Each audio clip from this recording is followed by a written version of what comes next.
Três homens, três pensamentos, três fortes influências na história contemporânea da filosofia e da psicanálise.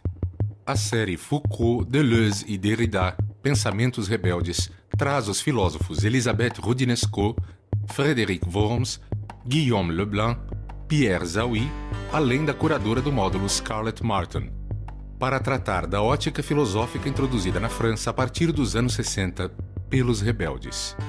Eles revolucionaram a psiquiatria humanizando a loucura e falaram da vida e da morte como nunca havia sido feito. Este é o tema do programa de hoje com a historiadora e psicanalista francesa Elisabeth Roudinesco. Ces trois philosophes, comme d'autres d'ailleurs de cette même génération, ont en commun de ne pas faire partie des philosophes de l'engagement. Ils ne font pas partie des philosophes de l'engagement du sujet et ils n'étaient pas sartriens, mais ils étaient tous les trois en tout cas, un peu comme Georges Canguilhem, qu'ils ont eu d'ailleurs pour maître, ils étaient du côté de la philosophie du concept et de la structure. Tous trois ont fait descendre la philosophie de la métaphysique en s'intéressant à autre chose qu'à elle-même, la littérature, le cinéma, la psychanalyse, toutes sortes de disciplines, mais aussi les mœurs, la sexualité et tous les problèmes, les femmes, les mœurs, les homosexuels, les marginaux.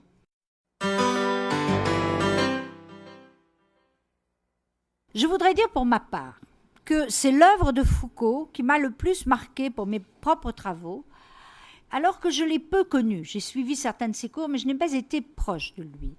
Alors que j'ai été en revanche l'élève de Gilles Deleuze entre 1969 et 1972, puis très proche de Derrida à partir de 1986.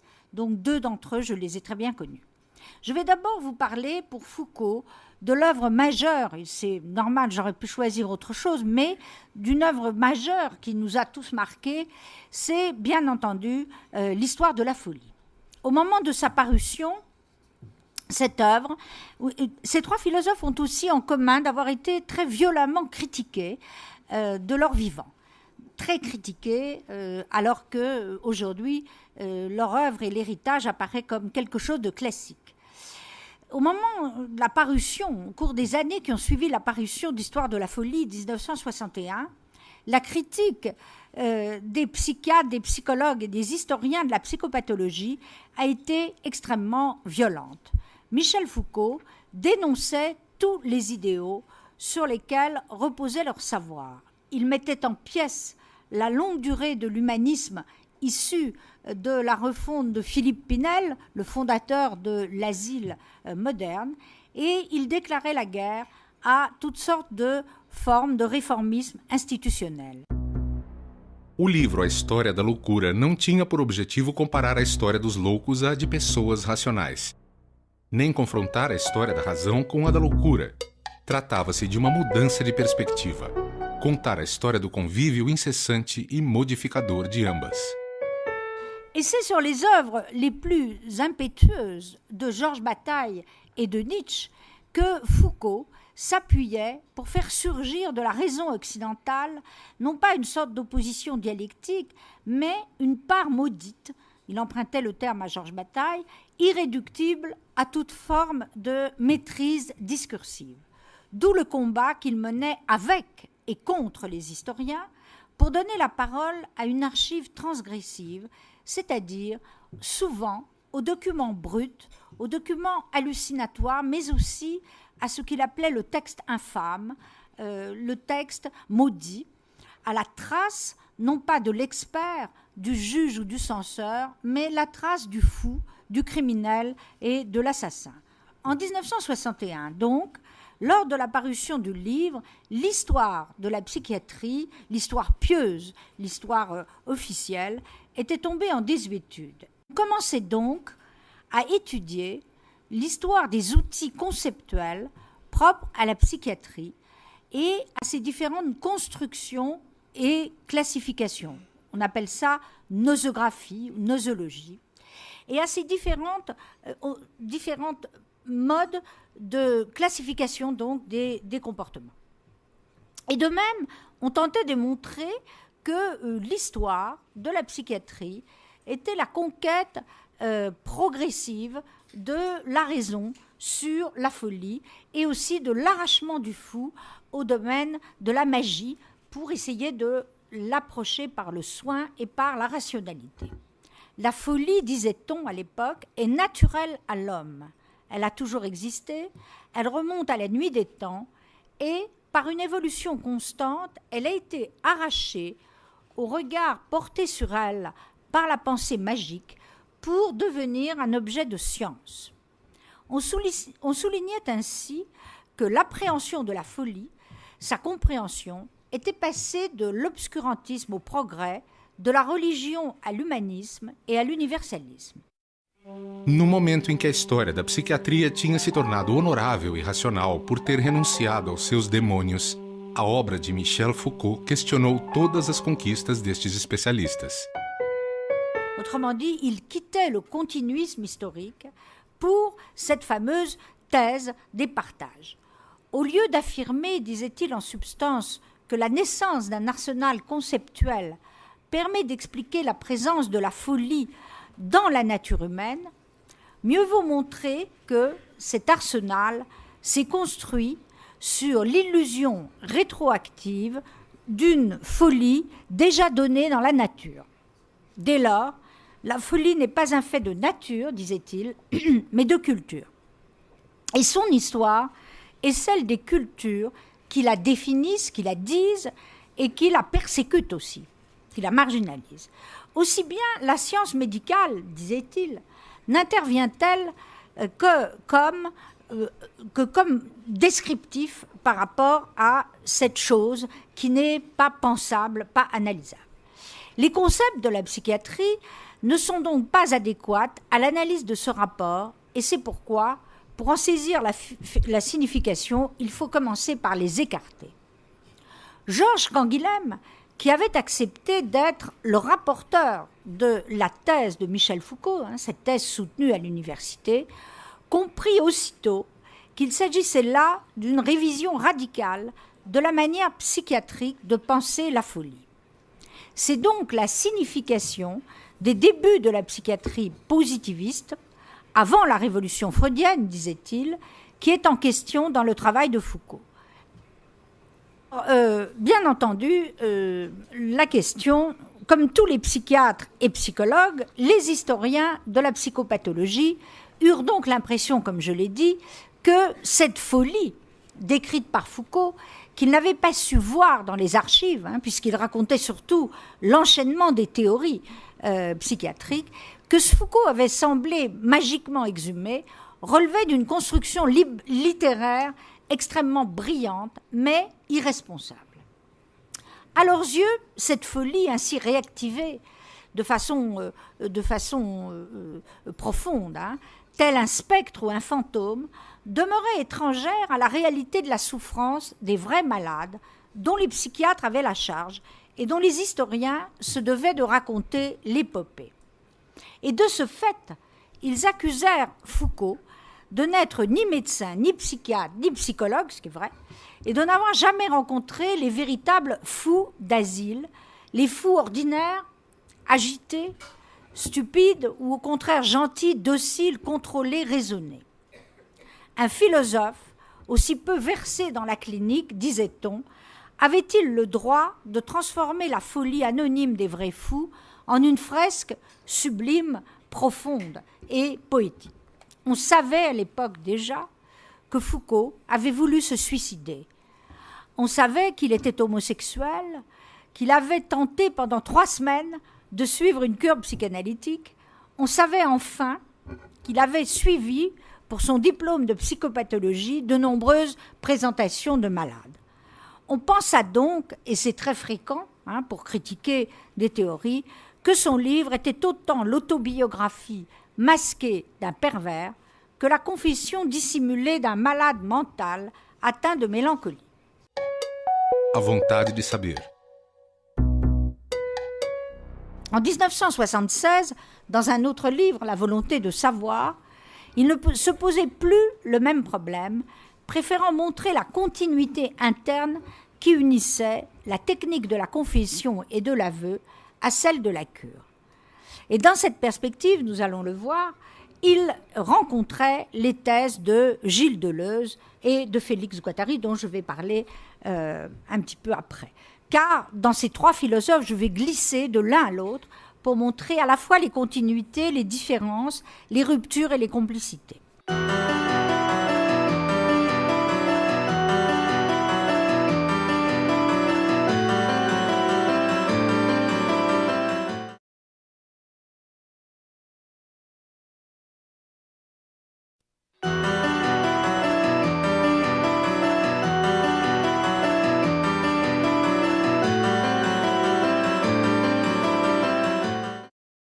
Quant à la psychanalyse, Foucault, loin de la considérer comme une entreprise totalitaire, il soulignait au contraire combien elle lui était étrangère. C'est un des points qui m'a toujours beaucoup intéressé chez Foucault, très critique, bien entendu, et à juste titre, du conformisme psychanalytique, situant souvent les psychanalystes dans la continuité des prêtres ou des confesseurs, donc assez dur.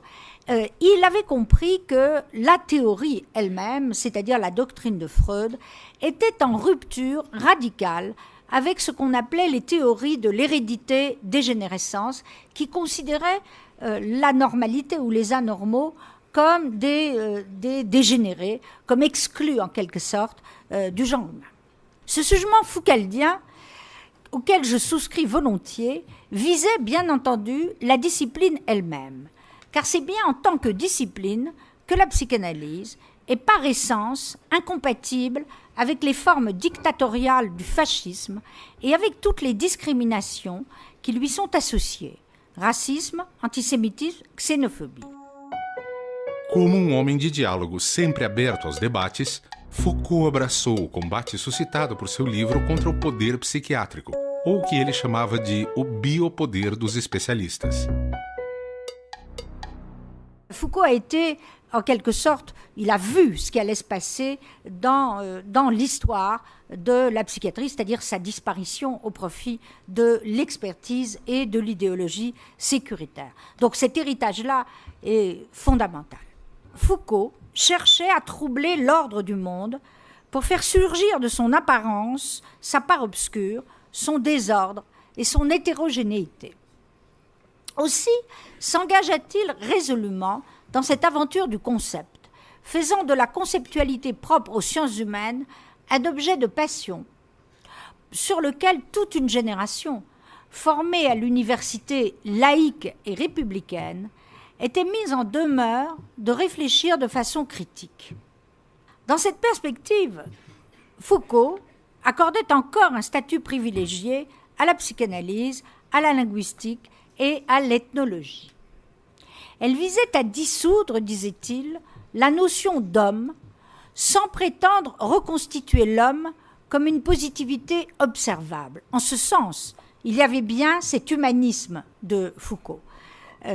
Là était la signification profonde des dernières lignes de l'ouvrage qui furent comprises notamment par Sartre et par bien d'autres encore comme un manifeste réactionnaire, hostile à toute forme d'humanisme alors que c'était de l'humanisme.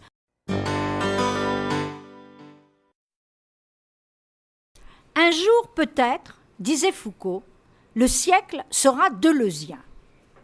Étrange prophétie annoncée en 1969 lors de la publication par Gilles Deleuze de Différence et répétition et de logique du sens.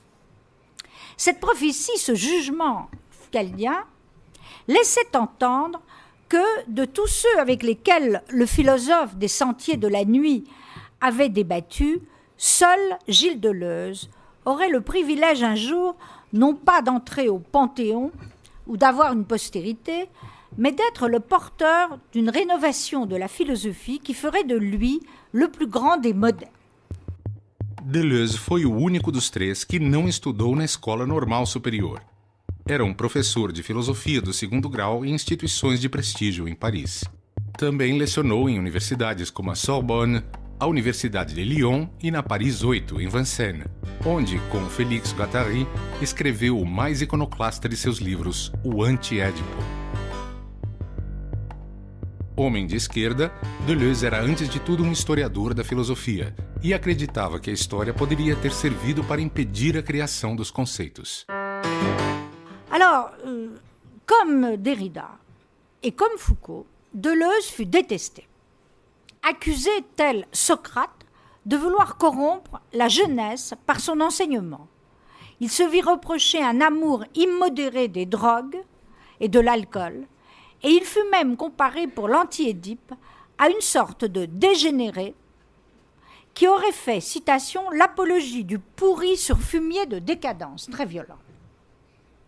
Enfin, il fut aussi traité d'antisémite pour sa défense d'un certain nombre de films, notamment un film qui était violemment anti-israélien. En réalité, il dérangeait ses interlocuteurs et ses lecteurs par une attitude paradoxale qui semblait toujours aller à contre-courant du discours rationnel.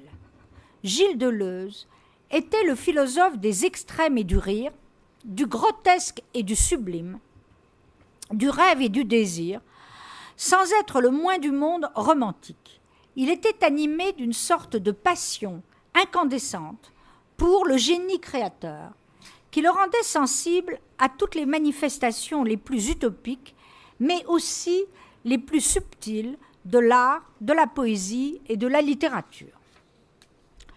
Il n'hésitait pas, par exemple, à prôner un matérialiste mécanisme centré sur l'idée qu'il existerait une forte continuité entre l'activité psychique et l'activité cérébrale.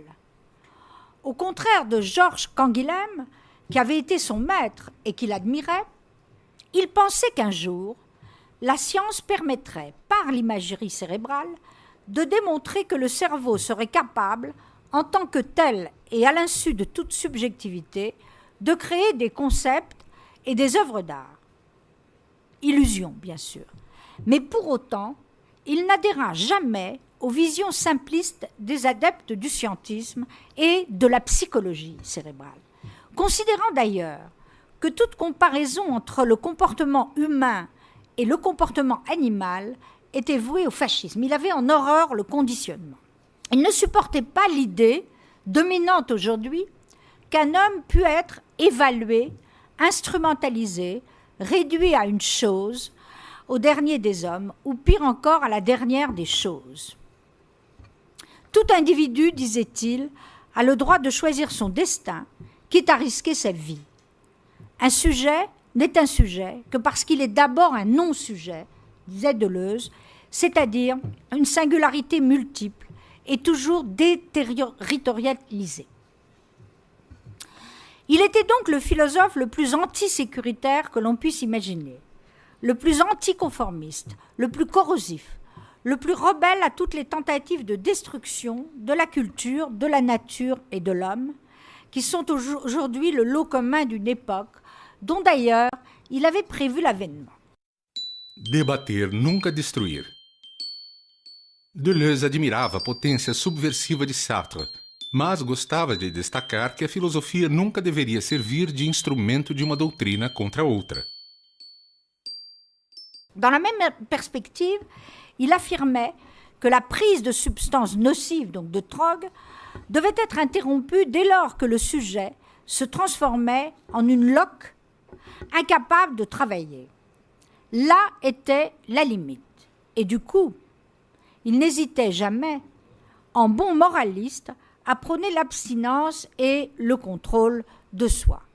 Autrement dit, Deleuze accusait les représentants du pouvoir médical, et notamment les psychiatres, de fabriquer par des prescriptions excessives et à travers un dictat pharmacologique de véritables malades mentaux dépossédés de ce qu'il appelait leur vraie folie.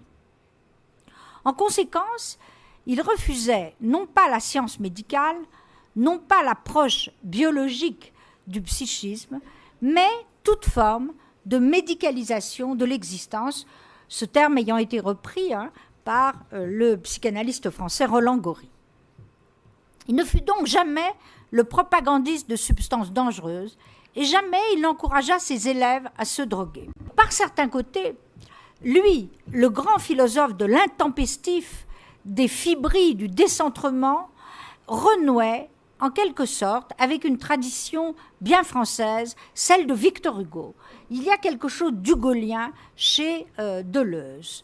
La compassion envers les pauvres et les déshérités, mais aussi envers ceux qui furent de tout temps les victimes des persécutions sociales, les victimes insultées et humiliées.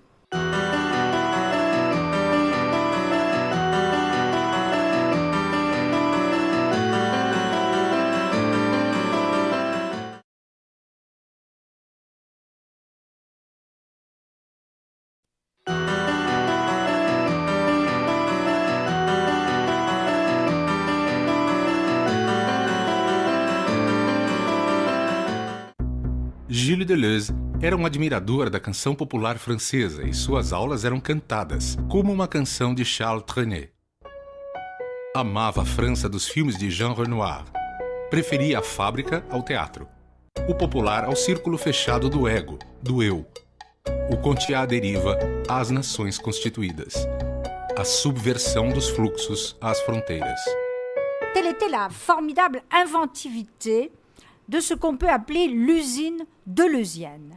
Philosophe donc du rhizome, c'est-à-dire des racines, des radis à l'origine, il dynamitait les représentations trop classiques, symboliques et dogmatiques de la philosophie, préférant cheminer dans les coulisses d'une scène primitive, machine à fabriquer des concepts, plutôt que de réinventer sans cesse à coups de commentaires, la généalogie d'Hamlet, d'Antigone ou d'Édipe. Et c'est pour ça qu'il n'aimait pas du tout le complexe d'Édipe de Freud. En quoi d'ailleurs il n'avait pas tort. Il ne pensait pas non plus que le désir pût être libéré par des actions spontanéistes. Il soutenait plutôt, et de manière très sophistiquée, que le désir lui-même est un travail de l'inconscient. D'un inconscient conçu, disait-il, comme un agencement de territoires animaliers et musicaux, et non pas comme un théâtre ou une autre scène. Não é nem nos grandes bosques nem nas veredas que a filosofia é elaborada, mas nas cidades e nas ruas, mesmo com o que elas têm de mais irreal.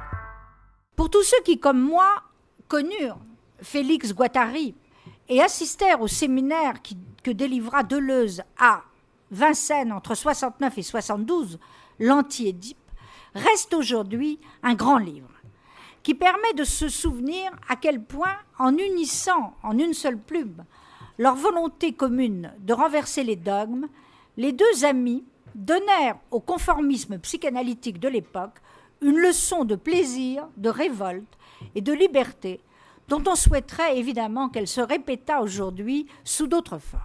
Et en fait, Deleuze s'en prenait à toutes les formes modernes, non pas de grand fascisme tel que ça avait été réalisé par les totalitarismes, mais ce qu'il appelait les petits fascismes ordinaires de la vie quotidienne, les petits fascismes ordinaires des sociétés libérales, ceux qui risquent toujours de nous mettre dans une servitude sans que nous nous en apercevions.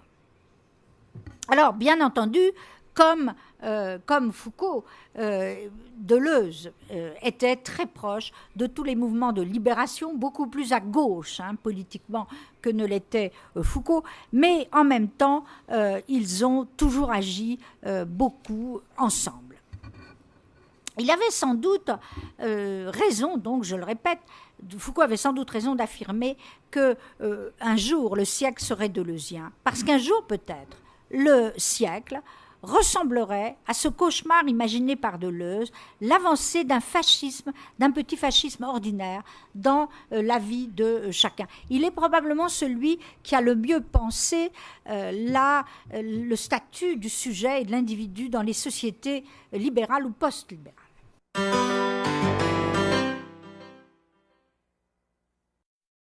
Alors maintenant, je vais aborder Jacques Derrida. Très difficile de le faire, disons, de manière frontale. Alors plutôt que de commenter la déconstruction que tout le monde connaît, plutôt que d'aborder l'ensemble de l'œuvre, je vais parler, puisqu'il s'agit ici d'héritage, de la manière dont Derrida lui-même s'est senti l'héritier de tous les autres. Et commenter en quelque sorte une phrase qui m'est très chère de Derrida. Para ser fiel a uma herança, realmente fiel, é preciso ser eminentemente infiel. C'est une phrase typiquement derridienne, mais qui veut dire ce qu'elle veut dire. Déconstruire et non pas détruire. C'est-à-dire à la fois hériter et innover. Donc être infidèle à ce qu'on défend. Autor de mais de 80 livros, Derrida é o filósofo do questionamento e da desconstrução das relações de oposição entre razão e loucura, masculino e feminino, fala e escrita, vida e morte. Derrida se considerava herdeiro de todos os outros filósofos. Ele foi o último de sua geração a morrer e por isso pôde dizer adeus a todos os outros, em sua obra Cada vez único o fim do mundo. Alors il a rendu hommage à tous ceux dont j'ai parlé, bien sûr Michel Foucault, mais aussi Louis Althusser, Gilles Deleuze, Lévinas, Lyotard, Blanchot, etc. Jamais à ma connaissance un texte aussi beau n'a été écrit sur les morts, sur la mort ou l'adieu aux morts, qui ont compté dans la vie d'un homme. La loi qui régit les relations que chaque sujet entretient avec l'ami mort, et donc avec la mort et avec l'amitié, est une loi structurale et universelle. Une loi inflexible et fatale, disait Derrida. De deux amis, l'un verra forcément l'autre mourir. Cette mort, quand elle advient, n'est pas seulement la fin de telle ou telle vie, mais la fin de quelque chose en totalité. En conséquence, aucun deuil n'est possible. Mais, comme l'absence du deuil risque toujours de rendre fou l'ami qui demeure, seule la mélancolie, disait-il, permet l'intégration en soi de la mort de l'autre et la poursuite de la vie.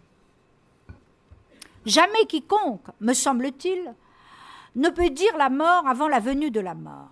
Et quand cela se produit, quand un adieu est écrit à l'avance, comme un meurtre de la mort, il s'agit d'un meurtre de la mort en quelque sorte, et dès lors l'imposture se lit entre les lignes. La mort est alors privée du possible récit de sa mort, et celle-ci identifiée à un néant. Trahison de la chronologie, trahison du temps nécessaire à la venue de la mort et à sa narration ou à sa célébration. Séparation ultime, l'adieu, tel que l'a conçu Derrida, s'énonce depuis la vie comme le moment où s'entremêlent la mort vécue, la mort subie et la mort cérébrée, la mémoire de la mort. Dizer adeus significa, para aquele que parte, entregar a Deus a alma daqueles que ficam. Para aquele que fica, entregar a Deus a alma do morto é viver eternamente a memória da amizade. Et c'est en cela que Derrida, qui était probablement le moins historien de ces trois philosophes, a rejoint par ce rapport à la mémoire et à l'adieu, la transmission de l'héritage et aussi de l'histoire. Derrida se inspirou em Freud, que considerava a melancolia ligada ao luto como uma neurose narcísica. Mas, quando Freud perdeu sua filha e seu neto, compreendeu que alguns lutos são inconsoláveis. À partir de la fin du XVIIIe siècle, et plus encore à la fin du XXe, la transgression de cette règle sera vécue comme une anomalie plus vive encore. Donc la mort de ceux qui doivent mourir après. Les adieux de Derrida sont, à cet égard, des mots arrachés au silence et au néant. In memoriam, le goût des larmes. À force de deuil, il me faudra errer tout seul. Se cada vez é única, quer dizer que cada tem direito a uma despedida singular, mesmo se é uma repetição da mesma evocação de perda.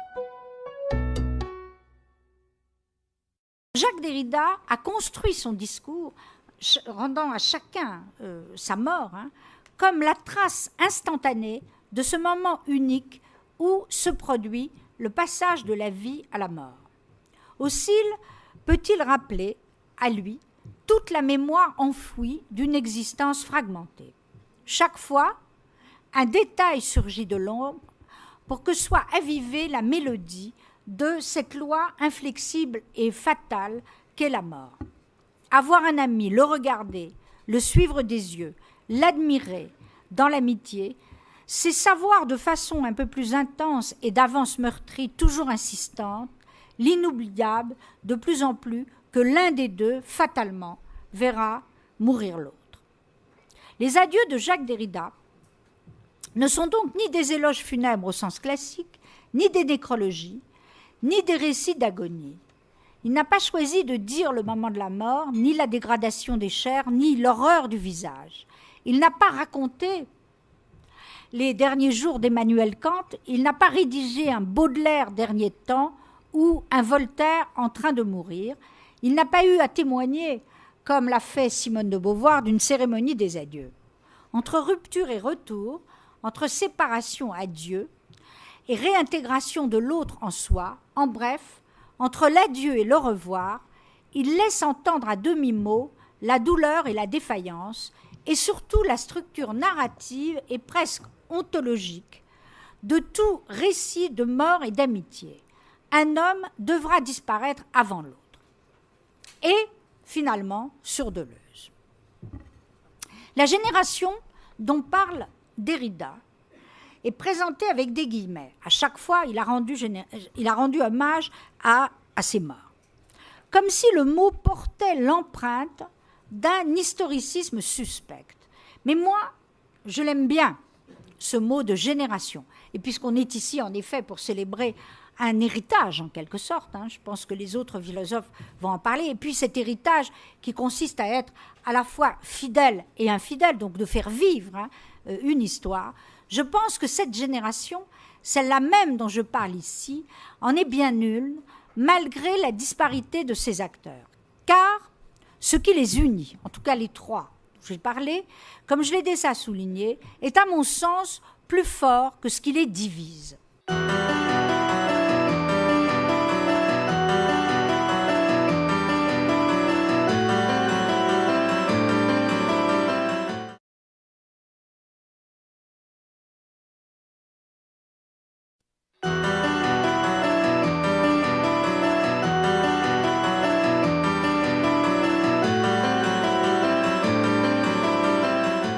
On pourrait multiplier à l'infini la liste de ces mots endeuillés qui ponctuent les adieux de Jacques Derrida à ses amis, mais on peut aussi se poser d'autres questions. Sans, par exemple, se poser la question des manières de mourir en Occident, sans faire de différence entre les diverses façons de mourir, suicide, accident, maladie, mort violente, mort douce, mort désirée, mort impromptue. Je rappelle que si Derrida est mort au fond de maladie, Foucault est mort du sida, et c'est-à-dire à une époque où commençait d'ailleurs le sida, et que Gilles Deleuze s'est suicidé par défenestration parce qu'il étouffait, alors qu'il n'était pas suicidaire. Tous les amis auxquels s'adressent les adieux de Derrida, et tous ces philosophes, ont été témoins ou les héritiers de deux grandes catastrophes européennes du XXe siècle, la Shoah et le Goulag.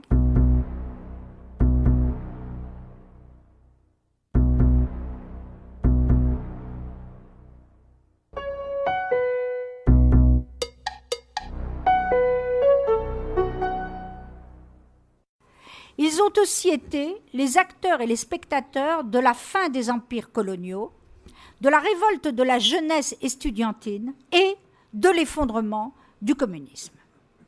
Et si chacun d'entre eux a été confronté à un moment de sa vie à la question du génocide des Juifs, ne serait-ce d'ailleurs qu'en interpellant de façon radicale les prises de position de Heidegger, qui a été, comme on le sait, nazi, aucun ne fut réellement engagé dans la lutte anti-nazie, trop jeune, les trois, et comme l'avait été la génération d'avant. Certes, il existe dans cet ensemble de multiples filiations souterraines où 3 générations au moins se croisent. L'une née au début du siècle, la deuxième durant l'entre-deux-guerres, la troisième, la mienne, entre 1940 et 1945. J'ai situé Georges Canguilhem, leur maître à tous, né au début du XXe siècle, la deuxième durant donc l'entre-deux-guerres, Derrida, Foucault, Deleuze, et la nôtre, la mienne, entre 1940 et 1945. 3 gerações. O que elas trouxeram à luz do dia? Au risque donc d'une certaine approximation, je voudrais définir quelques traits communs à cette génération qui en réunit 3. Qu'elle soit issue de la phénoménologie ou qu'on l'appelle structuraliste, post-structuraliste, anti-structuraliste, elle rassemble des auteurs qui ont pour caractéristique d'avoir mis en cause la nature du sujet et d'avoir mis au jour ce qui se cache derrière l'usage de ce pronom. Au lieu de s'en tenir à l'idée que le sujet serait tantôt radicalement libre, au sens sartrien, et tantôt entièrement déterminé par des structures sociales ou langagières, les penseurs de cette génération ont préféré douter du principe même de cette alternance. Et c'est pourquoi ils ont tenu, très violemment parfois, à critiquer les illusions des Lumières et du logos, quitte à expulser la philosophie du discours philosophique pour en interroger les marges et les contours à la lumière de Marx, de Freud, de Nietzsche ou de Heidegger, quitte à vider la littérature de tout contenu romantique pour la recentrer sur sa littéralité même ou sur les conditions de son émergence. Ainsi donc, s'enchaîne l'histoire des uns à celle des autres, une histoire de vie et de mort, où se tissent les liens de l'au revoir et de l'adieu, de la fidélité et de l'infidélité, de la mort subie ou vécue, et de l'adieu que l'on fait à celui qui reste, de l'adieu que l'on adresse aussi à celui qui part. A crítica à psiquiatria. Je pense, hélas, que la critique qu'ont fait Foucault et Deleuze de la psychiatrie de leur époque, je crois qu'ils n'imaginaient pas ce que ça deviendrait aujourd'hui. Ils critiquaient, les deux d'ailleurs, une conception, je dirais, classique de la psychiatrie. Et tout se passe comme s'ils avaient vu venir le moment, mais sans arriver à le penser, où ce qu'ils critiquaient aurait complètement disparu. Autrement dit, soyons honnêtes aujourd'hui, la psychiatrie telle qu'elle était critiquée par Foucault et Deleuze, c'est-à-dire la nosographie, les classifications de la psychopathologie, qu'elles soient phénoménologiques, psychanalytiques, en tout cas héritées de l'aniélisme, ont complètement disparu aujourd'hui. Il n'y a plus de psychiatrie telle que Foucault et Deleuze la critiquaient. La psychiatrie d'aujourd'hui, je ne sais pas quel avenir elle a, mais mondialement, elle a été réintégrée entièrement dans la neurologie, d'une part, c'est-à-dire que dans le tout organique, il n'y a plus de psychiatrie humaniste phénoménologique telle qu'elle était critiquée à l'époque. Donc, on peut même dire que l'antipsychiatrie a été un des derniers moments, un des derniers sursauts de la psychiatrie pour continuer à exister, c'est-à-dire l'approche du sujet. Aujourd'hui, on a une psychiatrie dominée exclusivement par l'idéal neurologique et organiciste et par la pharmacologie, au point que les psychiatres eux-mêmes ont bien montré que c'était la fin de quelque chose. Pour le coup, c'est vraiment la fin de quelque chose. Les classifications sont purement comportementales, n'ont rien à voir avec une théorie du sujet, et c'est d'ailleurs de là que dérive la crise de la psychanalyse, puisqu'elle n'est plus portée comme elle l'a été par la psychiatrie. Os conceitos que unem e separam os rebeldes. Je dirais que Foucault et Derrida restent attachés, beaucoup plus que Deleuze, à la notion de tragique, à la représentation classique du tragique. Mais la mise en cause, disons, commune, c'est évidemment celle, je dirais, du signifiant, de l'impérialisme du signifiant. C'est l'idée qu'il faut sans arrêt défaire ce qui a été fait. Alors, on dira quand même que ce qui se ressemble beaucoup chez Deleuze et chez Derrida, c'est la déconstruction. Les deux, l'un déconstruit la métapsychologie, déconstruit la métaphysique, l'autre va vers le multiple.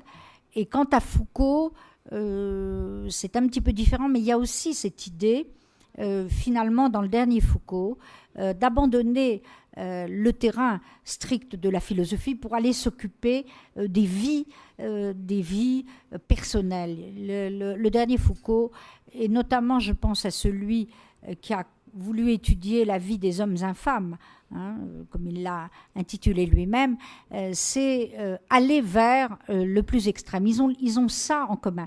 Mais en même temps, ils étaient tous les trois extrêmement différents. Donc je dirais qu'il y a à la fois quelque chose de commun et quelque chose de très différent. Mais c'est sûr que par certains côtés, Deleuze est celui qui a été le plus loin dans la défaite, la déconstruction, la critique de toute la notion de l'un. Du point de vue clinique, c'est sûr que Deleuze est resté attaché à travers Guattari à une conception finalement assez classique du traitement psychiatrique. Mais enfin, ça, c'est un autre débat. En tout cas, sur la notion de créativité, je pense que c'est ça ce qui les unit et ce qui les différencie. A herança dos pensadores rebeldes para o mundo de hoje. Pour résumer, ce qu'ils peuvent apporter aujourd'hui comme héritage de rébellion, c'est précisément ça. D'abord, le décloisonnement des disciplines. Ils étaient à la fois des philosophes rigoureux et en même temps des philosophes qui faisaient parler la philosophie autrement que dans des systèmes clos.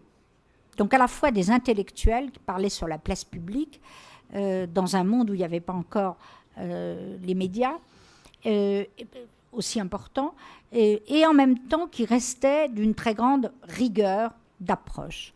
Je dirais que la caractéristique, pour résumer, c'est que précisément tous les sujets pouvaient les intéresser, que ce soit la famille, les mœurs, la sexualité, l'individualisme, pas seulement un engagement politique classique, mais quelque chose qui serait l'introduction du politique dans la vie quotidienne, dans une manière de réfléchir à tous les objets qui nous entourent. Donc, en effet, ne jamais se soumettre à l'ordre établi, toujours avoir une visée critique de tout ce qui peut se reconstituer en permanence sous nos yeux comme pensée dogmatique. Et bien entendu, c'est ça cet héritage, l'idée d'être à la fois fidèle à l'histoire, fidèle à ce qui est transmis comme savoir, et en même temps d'être dans cette posture critique. C'est quand même, c'est ça le paradoxe.